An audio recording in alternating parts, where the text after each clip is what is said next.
What is going on, my mad people? It's your boy, the Madcrownxox. I just got through watching the first episode of RWBY Volume 5, and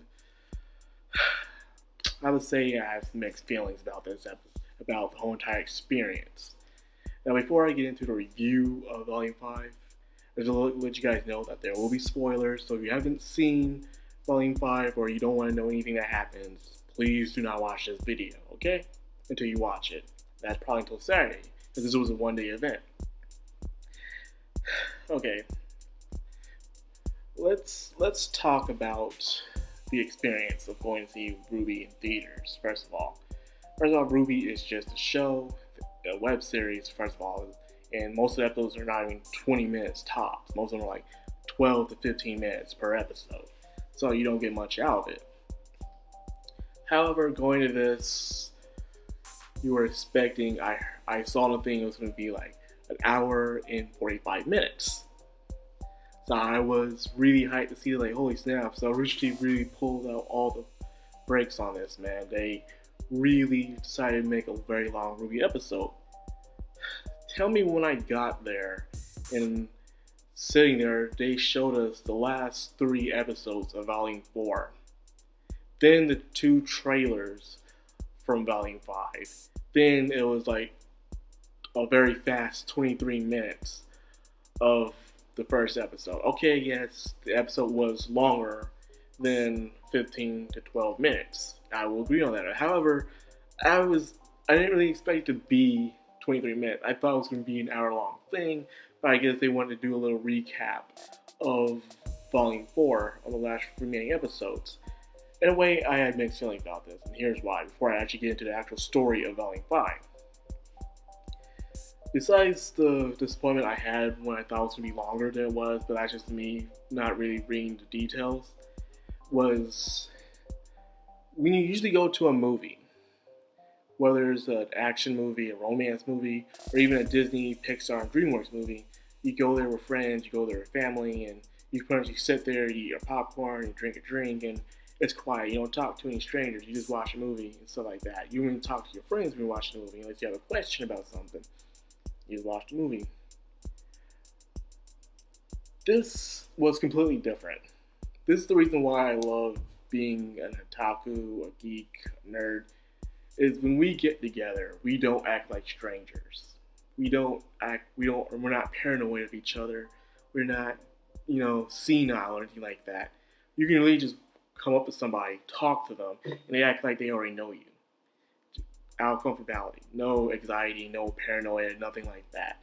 And I had the same feeling when I went to go see the 2 Dragon Ball Z movies, Battle of Gods and Resurrection of F. Everyone in the theater was able to jump up, clap, we were able to laugh, we were able to crack jokes without no one getting mad about you out speaking over the movie. It was just lax and chill. It's something you don't get out of your average movie theater room, where everything has to be quiet and people laugh when they laugh and stuff like that. You can just feel the atmosphere inside the room, compared to most movies you go to. For instance, in any average movie, you can't go up to the person next to you, you don't even know them, and you can just have a nice, chillax conversation with them. But however, in a movie, when it comes to an anime or a video game, you can really go in there and talk to anybody, and everyone will treat you like you're already their friend. So in a way, this is the reason why I really do love being inside this community, is how open we are with each other. We don't act like strangers around each other, we're not rude around each other, and even if the movie does suck, we can still have a good time just being around each other and laughing. So that's what I got from this experience, is when I went there, wasn't sure what to expect, so there were 2 guys next to me, and I was just sitting there talking to them. I even knew the people, but they were just like, hey man, it was pretty relaxed. And I had the same thing I did when I was watching Dragon Ball Z movies. No tension or nothing like that. Everything was lax, everything was chill. So yes, that's one main reason why I did enjoy myself when I was at the theaters. Besides kind of ways I was disappointed when it came to the actual show itself. Okay, maybe it's probably my fault for me thinking that the movie would be the whole entire episode of Volume 5, but it was just the last 3 episodes of Volume 4, and then that first episode of Volume 5. So in a way, some people were kind of disappointed I could hear some mumbles and stuff like that, and I was mumbling myself, like, are you kidding me? So anyways, other than that, I enjoyed myself. Now let's finally get on into Volume 5. The dude is only split it up by the 4 characters, RWBY, Weiss, Blake, and Yang. RWBY's team has finally made it to Mistral, and they finally met Professor Lionheart, who is based off the Cowardly Lion from The Wizard of Oz. And they really did a good job in his personality, you know. He has his brave up front, he looks all strong and noble, but he is very cautious and very jumpy at things. He worries too much into things. He doesn't really take action. He's the guy like to sit back and say, let's think things through. So they really did a good job when it came to his personality aspect.